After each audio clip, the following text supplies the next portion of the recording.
Nun contexto marcado pola carestía dos prezos e o empobrecemento dos salarios, cunha inflación real que está a facer que medren as dificultades económicas en cada vez máis fogares, desde o Bloque Nacionalista Galego apostamos por unha fiscalidade municipal socialmente xusta.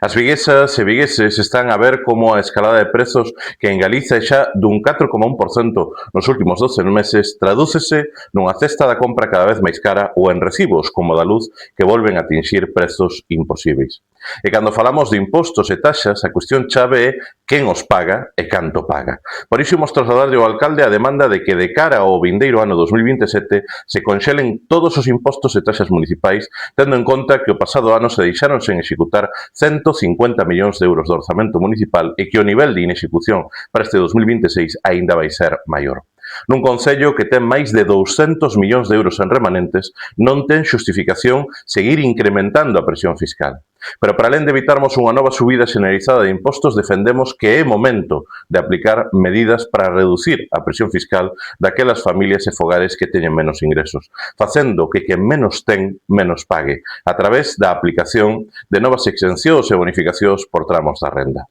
Un concello con músculo económico e financeiro que ten Vigo, cun goberno que é incapaz de executar o seu propio orzamento e que, por tanto, deixa dúcias e dúcias de millóns de euros sen retornar á cidadanía, non ten sentido, ningún sentido, que os impostos e taxas contribúan a facer aínda máis difícil a vida da veciñanza.